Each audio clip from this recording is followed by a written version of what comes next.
Entrevista. Nós recebemos no programa de hoje o Dr. Pedrinho Batista. Nós vamos conversar sobre direito previdenciário. Você de casa pode fazer perguntas. 3363 2488 99188 6348. Dr. Pedrinho Batista, bom dia. Obrigado por ter aceito o nosso convite. Seja bem-vindo à Integração FM, hoje para falarmos sobre direito previdenciário. Bom dia, Heraldo, bom dia, Jefferson, bom dia a todos os ouvintes da Rádio Integração, em especial os ouvintes bananeiras, né, que estão nos ouvindo. Dizer da satisfação enorme de estar aqui mais uma vez na Integração.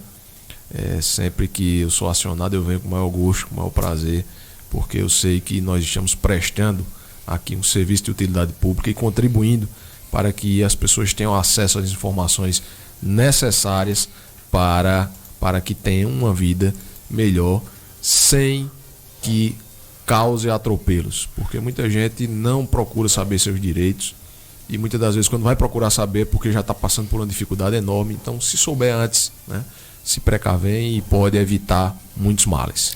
3363-2488, 99188-6348 para você ligar e participar. Dr. Pedrinho Batista, o que é revisão da vida toda?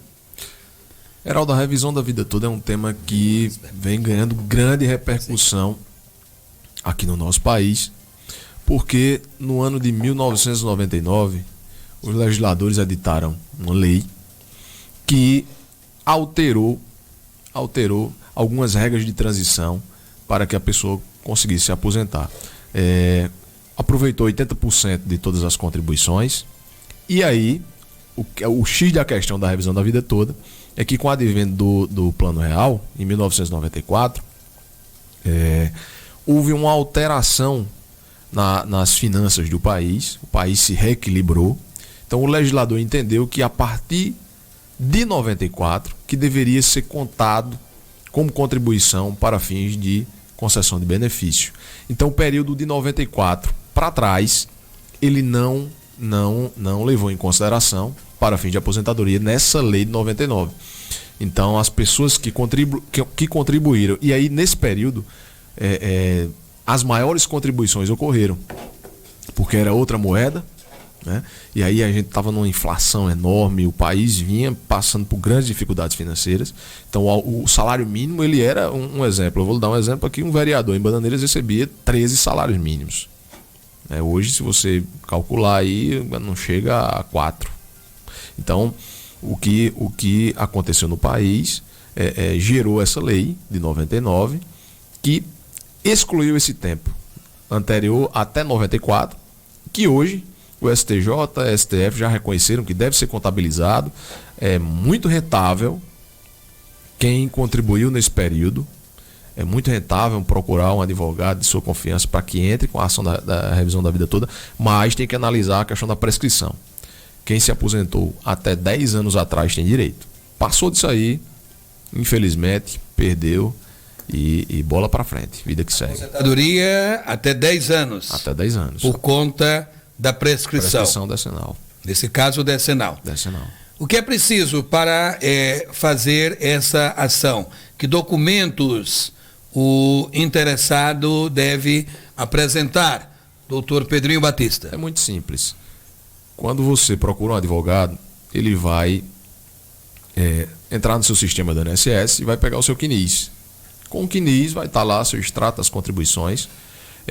Caso não tenha registrado junto ao INSS esse período, você vai levar carteira de trabalho, contra-cheque, tudo que comprove que você contribuiu nesse período anterior a 94, e aí o advogado faz o cálculo e você já sai do escritório, Heraldo, com o valor aproximado da sua nova aposentadoria, bem como os valores retroativos que você tem a receber, que são bem vantajosos em grande parte dos casos.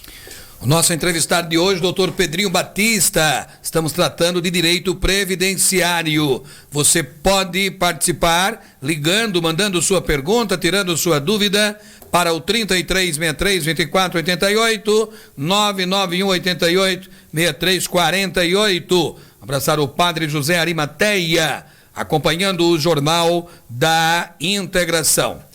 E o padre João Batista, lá no distrito do Tabuleiro. Cavalcante. Heraldo, 8 horas agora e 14 minutos. A Ana Paula, nossa ouvinte, ela faz a seguinte pergunta. Ela quer saber como faz para calcular o tempo restante para se aposentar. É bem simples. No próprio sistema do INSS, a gente, se ela tiver acesso ao meu INSS, ela coloca lá na procura, simular aposentadoria. Então, quando ela coloca isso, já aparece a aba dizendo quanto tempo resta para ela se aposentar, o salário que ela irá se aposentar nesse período e as condições da aposentadoria. Então, hoje, o acesso à informação, Heraldo, deixa com que as pessoas tenham essa facilidade de conseguir calcular e já se programar para a sua aposentadoria. Eu defendo muito a tese de que as pessoas devem iniciar a programação da sua aposentadoria assim que começam a trabalhar. O agricultor, ele tem que já iniciar, juntar a documentação agora, assim que começou a sua vida civil aí com seus 18 anos, a sua capacidade civil, já começar a juntar a documentação necessária, procurar o sindicato, que é importantíssimo, procurar a Emater, Banco do Nordeste para financiamento. Então, assim, é bom que o agricultor junte toda a documentação, porque a gente tem lidado no dia a dia com muita dificuldade de conseguir benefícios para agricultores, porque o pessoal não consegue juntar documentos. E hoje, para o Judiciário e para o INSS, a DAP é importantíssima, que agora, se não me engano, mudou o nome, agora é CAF. Empréstimo Banco Nordeste, Seguro Safra, tudo isso é importantíssimo para a concessão da aposentadoria para o agricultor. Você que é que contribui facultativo, que tem carteira assinada, já é bem mais fácil porque fica tudo registrado, a documentação está toda em mãos, facilita muito. Mas a programação para a aposentadoria, isso é um fato importantíssimo que todos devem fazer. A gente não deve deixar para fazer o que a gente faz sempre, né? Isso. Para a última hora, no último dia da declaração do imposto de renda, o pobre do contador com a cabeça quente, o meu, Silvano, lá de Guarabira, coitado, nem cabelos mais tem. Aí no último dia, chego lá com o meu matulão. Esse ano a gente combinou de, ao menos no penúltimo. Agora 8, Silvano, um grande abraço, gente muito boa, músico. Ele é membro da Igreja Evangélica Presbiteriana. Abração, Silvano, contador dos melhores, lá do escritório do nosso querido Raimundo Marinho. Todos em Guarabira.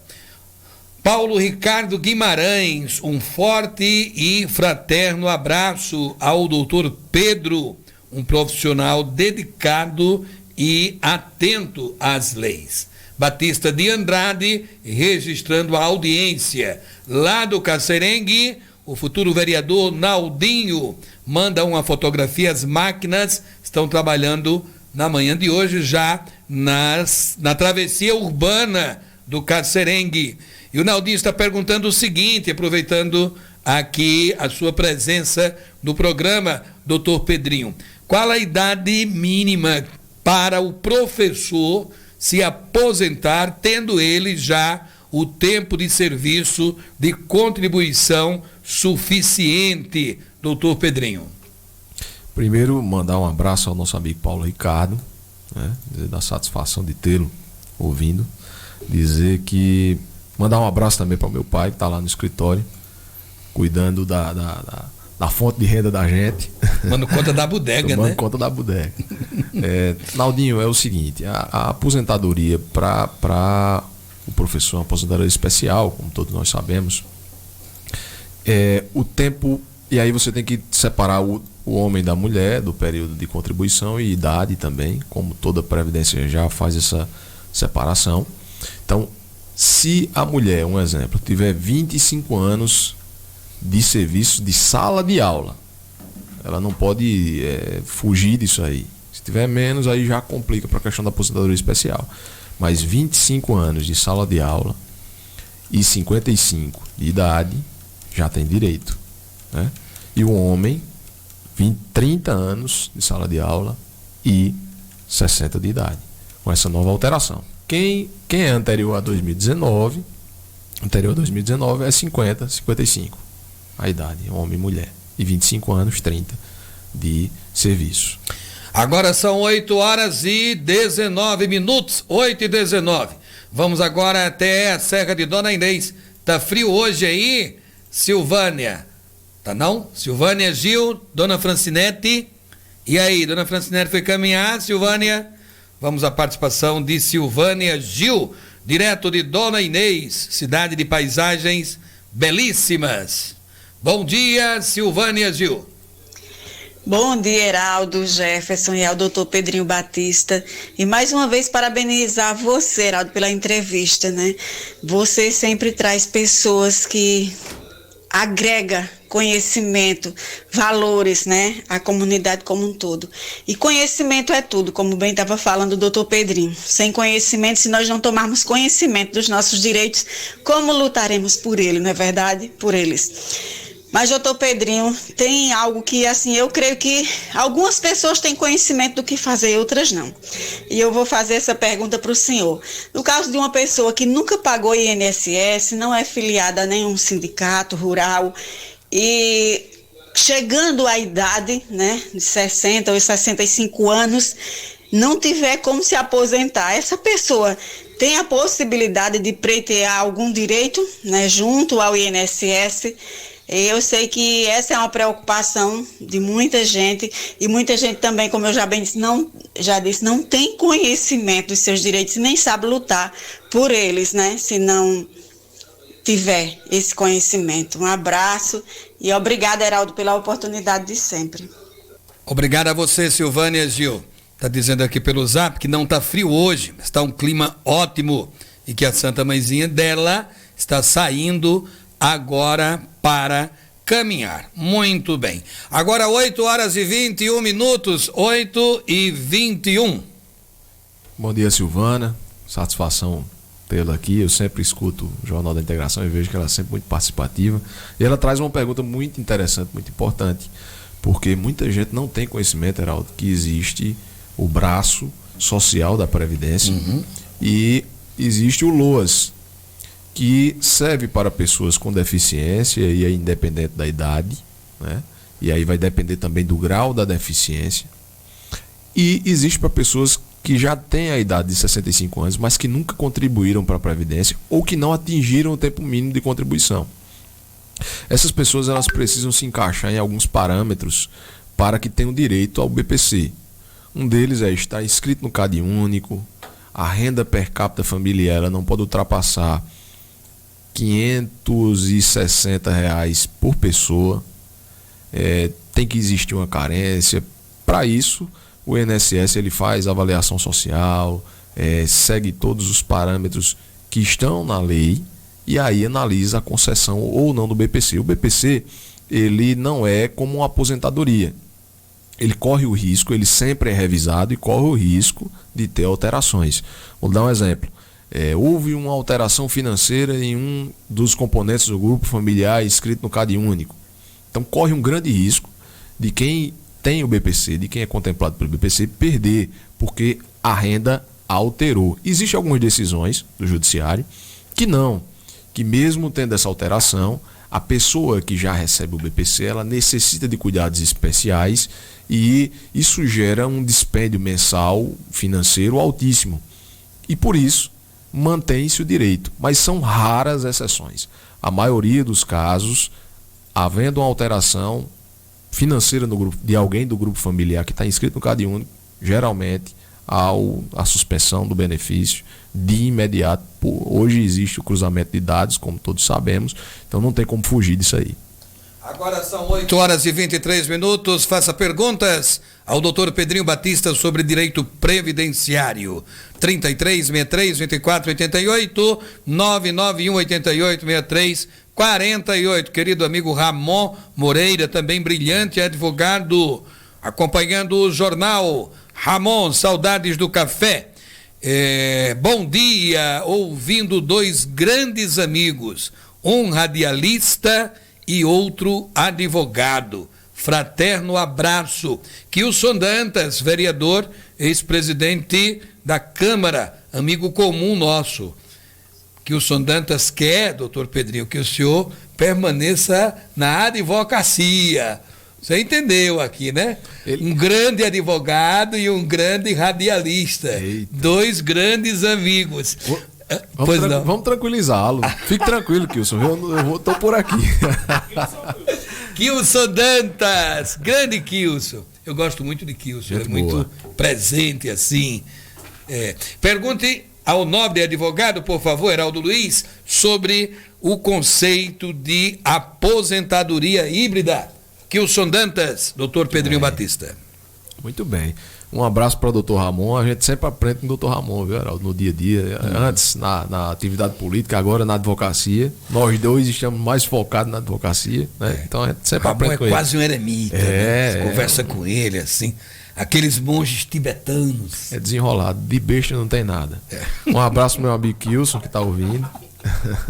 E a aposentadoria híbrida, Heraldo, ela teve até algumas alterações recentemente, porque muita gente iniciou o trabalho na agricultura, tem comprovação de algum tempo de serviço na agricultura e muitas das vezes, diante das circunstâncias, tem que sair da área rural e vir para a área urbana e registra em carteira de trabalho ou tem algum contrato com alguma prefeitura de algum município. Então, começa a contribuir para a Previdência Social. Então, dependendo do tempo de contribuição, aí vem a aposentadoria híbrida. O que quer dizer a aposentadoria híbrida? Junta o tempo de segurado especial, no caso agricultor, e junta o tempo de contribuinte junto à Previdência Social. Juntando esses dois tempos, chega-se a um tempo de serviço mínimo e idade para a concessão da aposentadoria. O que é que muda na híbrida?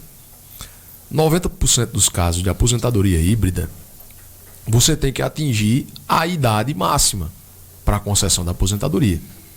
Sendo que houve algumas alterações agora na legislação, aumentando o período de...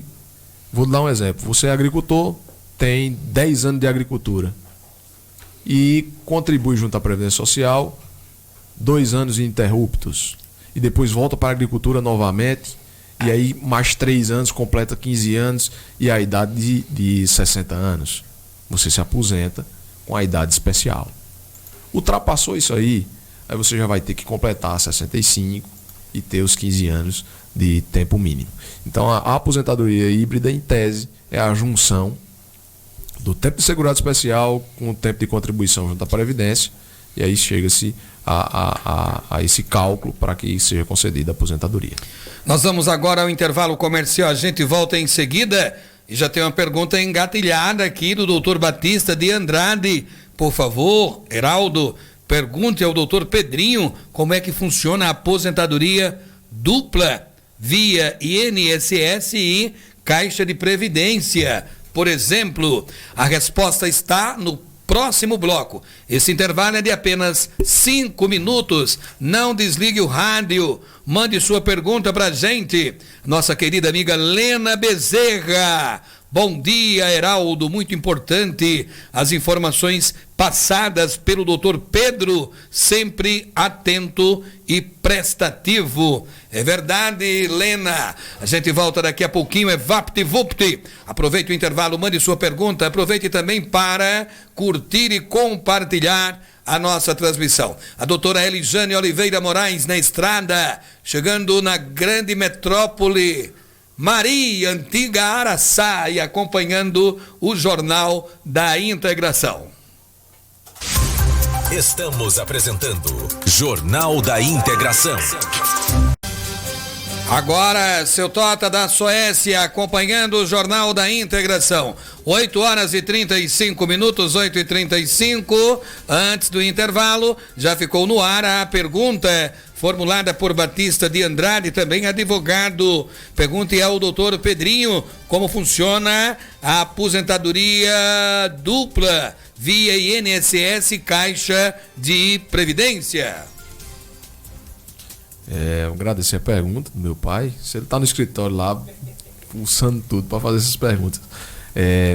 A dupla aposentadoria, ela existe, é palpável, mas tem algumas regras. Acredito que o artigo 37 da Constituição, Heraldo, que trata justamente da acumulação de cargos, inclusive 2 aposentadorias junto a entes públicos é possível.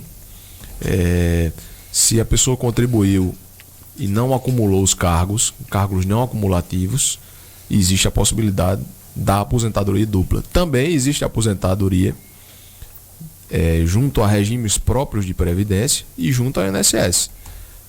Agora, tem que ter muita atenção, porque quando você vai pleitear uma aposentadoria dessa, você tem que verificar se o INSS ou se o órgão ele não vai tomar para si aquele tempo de INSS ou o tempo da previdência privada ou municipal.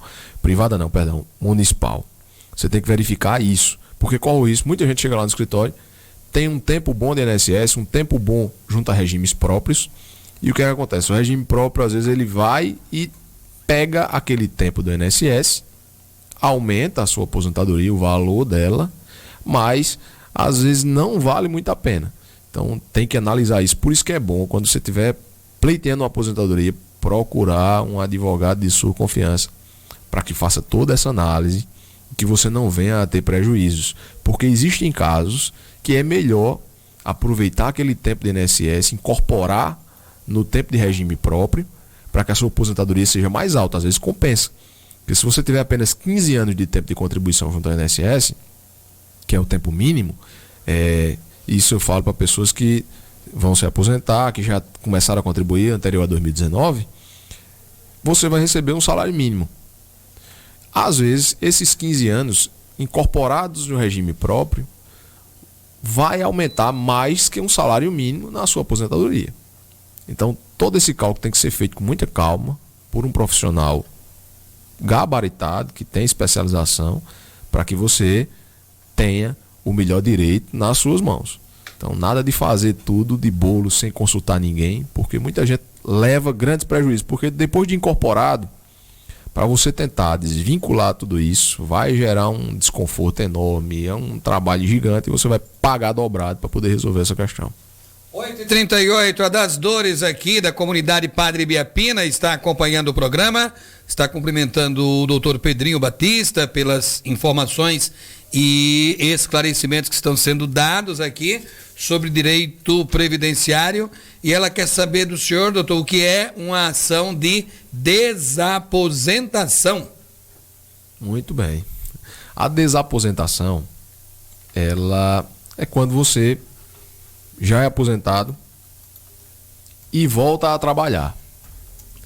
Sendo que é o seguinte, isso é um risco muito grande, porque se você voltar a trabalhar na mesma função que você foi aposentado, ocorre a desaposentação.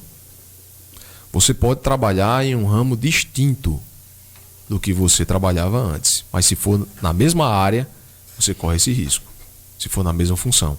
Também serve para os inválidos. Pessoa aposentada, aposentadoria por invalidez permanente e volta a trabalhar, você está atestando ao governo que você tinha capacidade de trabalhar. Então você é desaposentado. Então a desaposentação em tese é isso que eu estou explicando. É se você for aposentado como, vamos lá, um exemplo aqui, gerente de loja. Você não pode ser gerente de loja novamente. Você tem que ter outra função. Aí tudo bem, você pode ser aposentado e continuar trabalhando, contribuindo junto à Previdência. Aí você pergunta, se eu contribuir o tempo mínimo de 15 anos novamente, eu posso me aposentar novamente naquela... Não pode, certo? Não pode de jeito nenhum. Então, aos inválidos, muito cuidado, porque se estiver trabalhando, assinar carteira, vai perder.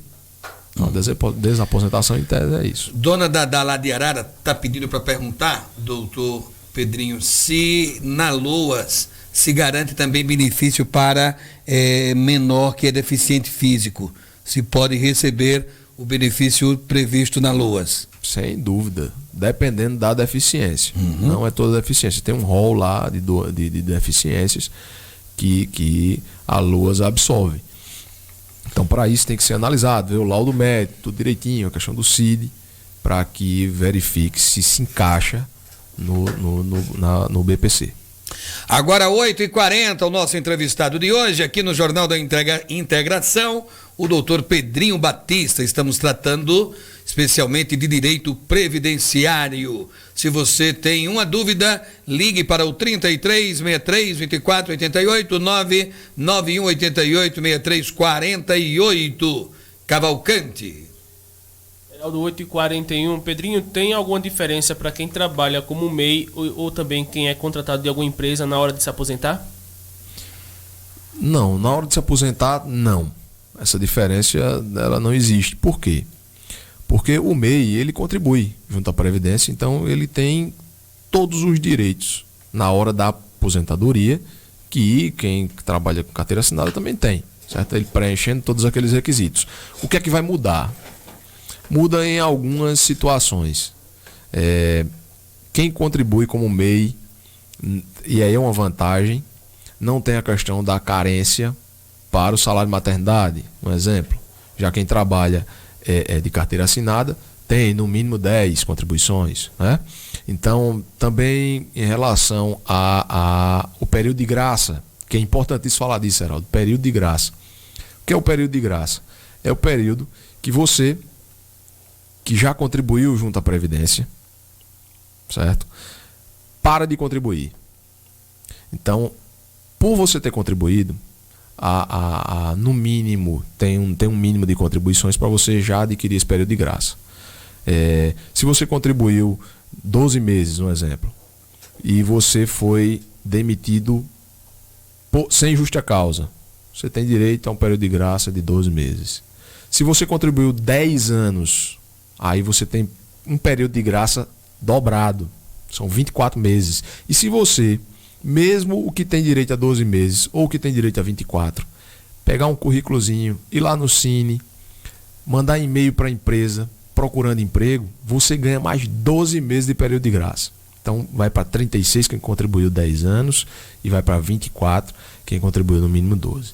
Então, 12 meses. Então é importante se tratar disso aqui, porque muita gente acha que não tem direito porque saiu do emprego e não está contribuindo junto à Previdência. E o período de graça, ele absolve tudo isso. Aí eu estou falando do período de graça, você lembra do contribuinte do MEI, do contribuinte individual. O contribuinte individual e o MEI, ele paga duras penas se parar de contribuir. Porque o período de graça dele é apenas de 6 meses, independente do tempo de pagamento de contribuição. Então, eu acho injusto, porque deveria contemplar igual os outros, né? Mas o MEI, nesse fator aí, ele acaba sendo penalizado. E a contagem, viu, Heraldo? Interrompendo, a contagem do período de graça, aparentemente ela é meio complicada, mas não é. Muita gente acha que já perdeu o direito, mas não perdeu. Tem gente que conta apenas as 36 contribuições. Eita, perdi. Não é contado assim não. Um exemplo, se você foi demitido do seu emprego, você trabalhou 10 anos, você juntou o currículo no Cine, você mandou e-mail, você tem dia 36 meses. Você foi demitido no dia 20 do mês de janeiro, um exemplo. Você só vai começar a contar seu período de graça a partir do primeiro dia de dezembro. Então aí você já ganhou 10 dias, né? Uhum. E do primeiro dia de dezembro, quando vence o seu período de graça, você vai contar mais 15 dias para frente. Então aí já são mais 25, né?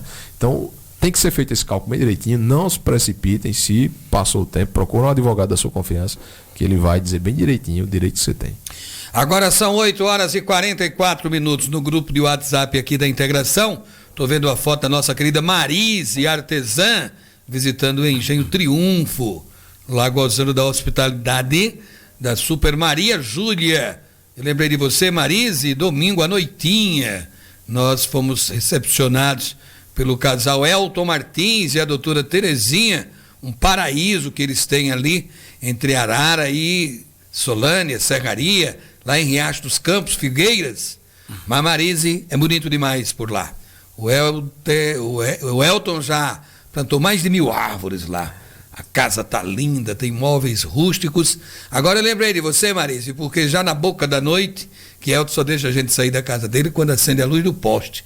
Eu disse, Terezinha, coloca o interruptor, o povo se embora, você vai lá dentro e liga. Senão tem que ser pela fotocélula. A conversa boa. Mas, Marise, chegou um cururu lá, ele tinha uns 50 centímetros de altura. Lembrei de você demais. E lá vai aquela agonia, eu conversei com o cururu para ele procurar outra área. No final deu tudo certinho e as mulheres, claro, em cima dos tamboretes. 8h46, 8h46. Seu Zezinho de Saco dos Campos está pedindo aqui, doutor Pedrinho, para o senhor dizer no ar quais os documentos exigidos para o pedido de aposentadoria do trabalhador rural. E se quando o INSS nega, se cabe uma ação. É seu Zezinho, Heraldo? Seu Zezinho, Um abraço, líder seu comunitário lá, Muito de Saco bem. dos Campos. Um abraço para o seu Zezinho. Seu Zezinho, a documentação para comprovar o período rural, ela é bem dinâmica, porque existem alguns documentos que eu entendo como estritamente necessários, que é a antiga DAP, que hoje, se não me engano, o nome é CAF. A gente precisa de comprovação de empréstimos junto ao Banco do Nordeste, se já recebeu algum benefício do governo, como agricultor, seguro safra, bolsa estiagem.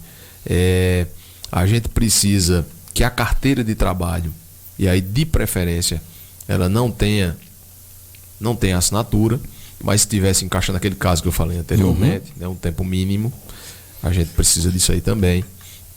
Nós precisamos dos documentos pessoais, lógico, certidão de casamento, se for casado, que conste que é agricultor, no PSF, a sua ficha de PSF, matrícula escolar de criança, que conste que você é agricultor, que seus filhos são agricultores. Tudo isso conta para comprovar a atividade rural. Compra de materiais agrícolas, conta também, é um documento interessante.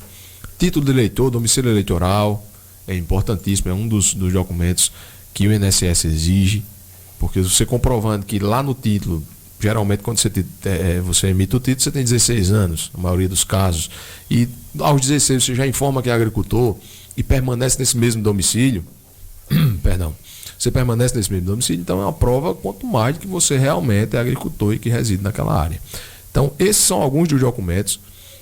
De cabeça aqui, meu amigo, eu não sei todos, mas em tese, o que a gente mais precisa é isso aqui que eu estou dizendo, né? E sem dúvida nenhuma, você deu entrada junto ao INSS, o INSS, Heraldo, parece que tem um dia lá que tem um robozinho que está pronto para negar tudo. É um robô, né? Tem dias que eu acho que quando um servidor analisa casos, existe a concessão. Por isso que, às vezes, tem pessoas que eu dei entrada e foi rápido. E outros dizem, eu dei entrada administrativa e demorou demais, eu perdi e tive que entrar com ação. Então, caso o INSS negue seu pedido de aposentadoria, procure um advogado de sua confiança, profissional que tem especialização na área, para que ele possa entrar com a ação judicial e que você tenha seus direitos absolvidos, porque muita gente deixa passar o tempo e não procura um advogado. Às vezes, quando vai procurar, já é tardio, né? Então, procurem rápido um advogado para que ele possa dar entrada, porque existe a questão do retroativo. O tempo que passa esse processo administrativo, ele tem validade, desde quando você dá entrada. Mas imagina aí, um agricultor já está cansado, né, Heraldo? Não tem mais condições de trabalhar. Imagina aí o que é um mês sem conseguir fazer a feira. É terrível. Então procure rápido para que seja resolvido rápido também. Paulo Ricardo Guimarães, da Empaé, Caboclo Bom. De fato, deixa eu ver aqui.